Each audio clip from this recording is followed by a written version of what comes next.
दोस्तों सबसे पहले आप इस चार्ट को देखिए। ये 30 सितंबर 2022 में इंडिया का पावर जनरेशन ब्रेकडाउन चार्ट है, जिसमें हम देख सकते हैं इंडिया 57% टोटल फॉसिल फ्यूल से एनर्जी को बना रहा है, जिसमें 50% शेयर तो केवल कोयले का ही है। अब इसे समझो कि हम कोयले पर कितना ज्यादा डिपेंडेंट है, और केवल हम ही नहीं बल्कि पूरी दुनिया इस काले कोयले को जलाकर ही इलेक्ट्रिसिटी को प्रोड्यूस कर रही है। और मेरे दोस्त, कोयला संकट में है। रोजाना बढ़ती इलेक्ट्रिसिटी डिमांड को पूरा करने के लिए हमें कोई ऐसा सोर्स चाहिए जो इजी हो, सस्ता हो, रिलायबल हो और भर भर के पावर दे सके। पर क्यों? क्योंकि इलेक्ट्रिसिटी इज द फ्यूचर। अब क्या आपने कभी चांद की ओर देखते हुए ये सोचा है कि हमारी इकलौती नेचुरल सैटेलाइट बन चुकी है कॉस्मिक एंटिटी इंसानों की सदियों पुरानी एनर्जी की प्रॉब्लम को सॉल्व कर सकती है, वो भी सिर्फ एक कंपाउंड की मदद से? लेकिन आखिर कौन सा है वो कंपाउंड, और क्या वाकई उसे एक्सट्रैक्ट करके हम हमेशा हमेशा के लिए एनर्जी की सारी दिक्कतों से मुक्त हो सकते हैं? वेल, आज के इस वीडियो में हम इसी पर चर्चा करने वाले हैं। तो हेलो गाइस, मैं हूं कौशिक और चलिए जानते हैं उस हाईली एनर्जेटिक मून क्रिस्टल के बारे में। तो दोस्तों, इस कहानी की शुरुआत होती है 23 नवंबर 2020 के दिन, जब वैनचैंग स्पेसक्राफ्ट लॉन्च साइट से चाइना ने अपने चैंगी 5 को 8:30 यूटीसी पर लॉन्च किया था।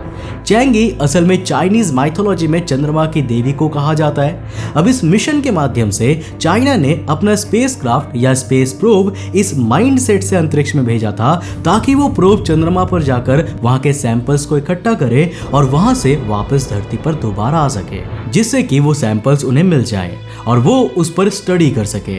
इन शॉर्ट, ये मिशन वन वे नहीं था बल्कि पूरा राउंड ट्रिप मिशन था, जिसका मेन मोटो चंद्रमा के सैंपल्स को धरती पर लाकर उसको प्रैक्टिकली स्टडी करना था। अब इसी प्लान को फॉलो करते हुए 23 नवंबर को लॉन्च होने के 8 दिन बाद स्पेसक्राफ्ट 1 दिसंबर को चंद्रमा की सतह पर लैंड हुआ और करीब 1731 ग्राम लूनार सरफेस सैंपल इकट्ठा करने के बाद 3 दिसंबर को रिटर्न ट्रिप के लिए प्रोब वापस लॉन्च हुआ और एग्जैक्टली 16 दिसंबर को धरती पर आ गया।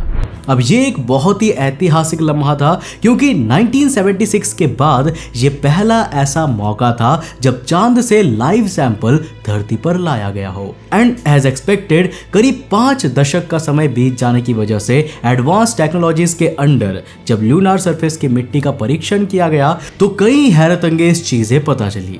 अब सबसे पहले तो ये पता चला कि चंद्रमा की सतह पर मौजूद पानी सोलर विंड से काफी अफेक्टेड है। इवन सैंपल्स की एजिंग करके ये भी पता चला कि आज भी छोटे छोटे कॉमेट्स जब चंद्रमा पर टकराते हैं तो उनकी वजह से पानी अभी भी लूनार सरफेस पर डिपॉजिट होता है, जिस वजह से वहां वाटर अवेलेबिलिटी और वाटर सप्लाई ठीक उसी तरह से बढ़ रही है जैसे इनिशियल टाइम्स में धरती पर कॉमेट रेन से बढ़ी थी। लेकिन दोस्तों, पानी के एक कंपोनेंट में हाइड्रोजन भी इंक्लूडेड है, जिससे सैंपल्स के थ्रू ये भी पता चला है कि सोलर विंड के डायरेक्ट कांटेक्ट में आने के कारण चंद्रमा की सतह में हाइड्रोजन का आइसोटोप वर्जन हेवीली कंपोज्ड है rather than regular hydrogen molecular structure. हालांकि जिस कंपाउंड ने वैज्ञानिकों को सबसे ज्यादा एक्साइट किया है वो है चैंगेसाइट, एक ऐसा क्रिस्टल जिसकी चौड़ाई तो सिर्फ और सिर्फ एक बाल के जितनी है, लेकिन एनर्जी इतनी ज्यादा है कि किसी जनरेटर से कम नहीं है। सरप्राइजिंगली ये चांद पर मिलने वाला ऐसा छठा कंपाउंड है जिसे कभी भी धरती पर नहीं देखा गया, विच मीन्स कि अभी तो चांद पर ऐसे एलिमेंट्स और कंपाउंड्स की भरमार होगी जिनका तो हमने कभी नाम भी नहीं सुना होगा। और इसी साइट को एक्सप्लोर करने के लिए साल 2030 तक चाइना ना सिर्फ 8 से ज्यादा लूनार मिशंस प्लान कर रहा है, बल्कि चाइनीज स्पेस एजेंसी ऐसा दावा करती है कि वो साल 2030 तक चांद की सतह पर एक कंप्लीट बेस बनाकर अपनी सरफेस रिसर्च भी शुरू कर देगी। हालांकि दोस्तों, हम चाहे आज कितना ही आगे क्यों ना बढ़ जाए, लेकिन मून मिशंस की नींव रखने के लिए आज भी हमें अपोलो 11 मिशन का ही एहसानमंद रहना चाहिए। अब वैसे तो इस मिशन के अंडर चांद पर कदम रखने वाले पहले इंसान नील आर्मस्ट्रांग थे, ये हम सभी को पता है, लेकिन इस मिशन की नींव कैसे रखी गई? क्या इस मिशन को सक्सेसफुल करना सिर्फ कहने जितना आसान था? नील आर्मस्ट्रांग के लिए वो पल कैसा रहा जब उन्हें ये पता चला कि वो चांद पर जाने वाले हैं? वेल, ये सब कुछ जानिए कुकू एफएम के इस original show Apollo 11 the journey to the moon में। प्ले स्टोर पे 4.5+ रेटिंग के साथ कुकू एफएम इंडिया का बेस्ट ऑडियो शो प्लेटफॉर्म जो ऑलरेडी 2.3 मिलियन पेड सब्सक्राइबर्स को अपनी वर्ल्ड क्लास 10,000+ ऑडियो शोज की लाइब्रेरी से सेटिस्फाई कर चुका है। And the best part is कि देश के 74th रिपब्लिक डे को ग्रैंड बनाने के लिए कुकू एफएम आपके लिए लेकर आया है एक खास ऑफर, जहां अगर आप हमारा कूपन कोड freedom60 यूज करेंगे तो आपको मिलेगा फर्स्ट मंथ सब्सक्रिप्शन, वो भी 60% ऑफ पर, यानी सिर्फ और सिर्फ 39 रुपीज में। तो देर किस बात की, जल्दी डिस्क्रिप्शन में दिए गए लिंक पर क्लिक करो और देश को आगे बढ़ाने के लिए शुरू करो नॉलेज की अपनी इस रेवोल्यूशनरी जर्नी को। Now coming back to the point, Chang'e site और करीब 1,40,000 लूनार डस्ट पार्टिकल्स को स्टडी करते हुए वैज्ञानिकों को हीलियम-3 मिला, वो भी अच्छी खासी सिग्निफिकेंट अमाउंट में। पर आखिर ये हीलियम-3 इतनी तोप क्यों है, ये जानना आपके लिए सबसे जरूरी है। नाउ दोस्तों, as we all know, sun nuclear fusion की प्रोसेस से अपने अंदर मौजूद हाइड्रोजन को हीलियम में कन्वर्ट करता है और यूनिवर्स में मौजूद 98% स्टार्स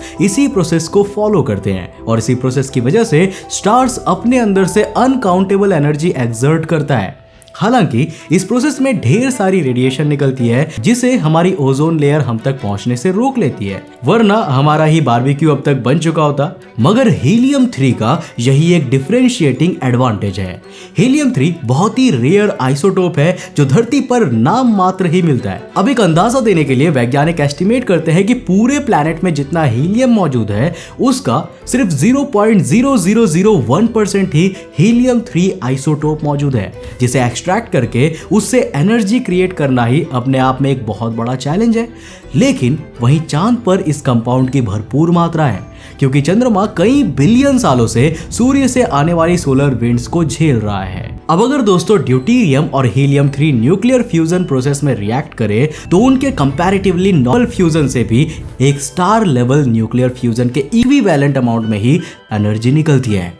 लेकिन सबसे बेहतरीन बात यह है कि जहां इस प्रोसेस से एनर्जी की समस्या खत्म हो जाती है, वहीं इस रिएक्शन से कोई रेडिएशन नहीं निकलती, यानी full satisfaction with zero radio active pollution.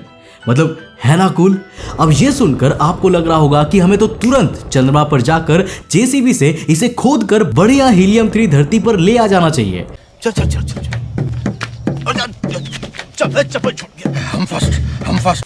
फिर हम ऐसा क्यों नहीं कर रहे? पहले तो मेरे भाई रुको जरा, सब्र करो, क्योंकि एक बार को सूरज को कंट्रोल करना फिर भी आसान है, पर हीलियम-3 को नहीं। दरअसल दोस्तों, हीलियम-3 को ड्यूटेरियम के साथ फ्यूज करके उसको एनर्जी में कन्वर्ट करने के लिए इतनी ज्यादा हीट और इतना ज्यादा प्रेशर चाहिए होता है कि उस क्राइटेरिया की तुलना आप सिर्फ और सिर्फ किसी स्टार के कोर से ही कर सकते हो। अब एक अंदाजा दिया जाए तो वैज्ञानिक ऐसा एस्टिमेट करते हैं कि इस प्रोसेस को अंजाम देने के लिए किसी रिएक्टर को 1,00,000 डिग्री सेल्सियस का तापमान जनरेट करना पड़ेगा और रिक्वायर्ड प्रेशर की तो अभी कोई वैल्यू ही नहीं निर्धारित की गई है, जिस वजह से सबसे बड़ा चैलेंज इस समय किसी ऐसे थर्मोन्यूक्लियर रिएक्टर को बनाना है जो इतने अच्छे रिसोर्स को यूटिलाइज कर सके। अब खत्म नहीं हुआ। सेकंड थिंग, मान लीजिए इफ हमने ऐसा कोई बेहतरीन थर्मोन्यूक्लियर रिएक्टर बना भी लिया तो भी हीलियम-3 सबसे अनस्टेबल आइसोटोप्स में से एक है, जिसे कंट्रोल करना अभी हमारे बस का है ही नहीं। और चूंकि ये इतना ज्यादा रेयर है, इसीलिए हम इस पर ज्यादा स्टडी भी नहीं कर पाए हैं। नाउ टेक्निकली स्पीकिंग, हमें एक आइडिया देने के लिए ये तो पता है कि चंद्रमा की सरफेस पर मौजूद करीब 12 lakh ton helium three humankind को प्रॉपर यूटिलाइजेशन के अंडर करीब 800 सालों तक पावर कर सकता है, डिपेंडिंग ऑन कि हमारा कंजम्पशन रेट आगे आने वाले समय में बढ़ेगा भी। जिस वजह से ये आंकड़ा प्रॉमिसिंग तो है, लेकिन जो चीज इतनी ज्यादा एनर्जी क्रिएट कर रही है उसकी इनस्टेबिलिटी अपने आप को किसी एक्सप्लोसिव में कन्वर्ट कर सकती है। मतलब उदाहरण के लिए, अगर इस आइसोटोप को यूज करने के चक्कर में इस पर इसकी लिमिट के बियॉन्ड प्रेशर अप्लाई कर दिया गया या कुछ भी ऐसी कॉम्प्लिकेशंस हो गई ना, तो चांसेस है कि इस आइसोटोप का छोटा सा कलेक्शन भी 3 एटॉमिक बॉम्ब जितने एक्सप्लोजन का कारण बन जाए, जिससे पॉसिबली रेडिएशन तो नहीं निकलेगी लेकिन तबाही ऐसी फैलेगी कि इतिहास बन जाएगा।